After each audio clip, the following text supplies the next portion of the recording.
नमो भगवते वासुदेवाय। जय श्री हरि, जय माँ गंगा।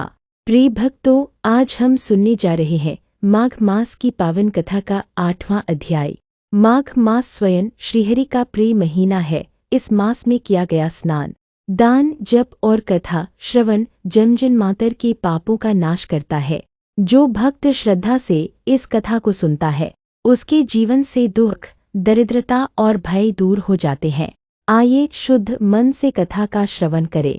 माघ मास के 8वें अध्याय में भक्ति, सेवा और निष्काम कर्म का अद्भुत रहस्य बताया गया है। यह अध्याय हमें सिखाता है कि केवल स्नान या दान ही नहीं, बल्कि विनम्रता, करुणा और भगवान के नाम का स्मरण ही सच्चा पुण्य है। भगवान विष्णु स्वयं कहते हैं कि जो भक्त माघ मास में दूसरों की सेवा करता है, वह मुझे अत्यंत प्रिय होता है। प्राचीन काल में एक धर्मनिष्ठ ब्राह्मण रहता था। वह निर्धन था, परंतु मन से अत्यंत पवित्र था।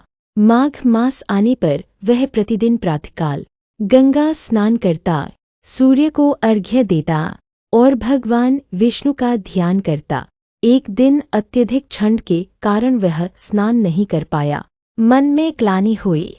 उसी समय उसने मार्ग में एक कांपते हुए साधु को देखा। उसने बिना सोचे अपने वस्त्र उस साधु को दे दिए। उस रात उसे स्वप्न में भगवान विष्णु के दर्शन हुए। भगवान ने कहा, हे भक्त, आज तूने जो करुणा दिखाई है, वह हजारों गंगा स्नानों से भी अधिक पुण्यदायी है। ब्राह्मण की आंखों से आंसू बहने लगे। उसने जाना कि सच्ची भक्ति सेवा से जन्म लेती है। भगवान विष्णु कहते हैं, माघ मास में जो भूखे को भोजन देता है, जो दुखी को सांत्वना देता है, जो नाम स्मरण करता है, वही मुझे प्राप्त करता है।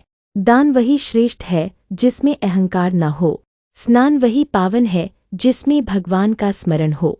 प्रिय भक्तों, आज भी यदि हम माघ मास में प्रातः स्नान करें, ओम नमो नारायणाय का जप करें, किसी जरूरतमंद की सहायता करें, तो हमारे जीवन के कष्ट स्वतः दूर हो जाते हैं। भगवान भाव के भूखे हैं, दिखावे के नहीं। इस अध्याय का श्रवण करने से पापों का नाश होता है, घर में सुख शांति आती है, मन निर्मल होता है और अंत में मोक्ष की प्राप्ति होती है। जो व्यक्ति माघ मास में इस कथा को दूसरों तक पहुंचाता है, उसे अक्षय पुण्य प्राप्त होता।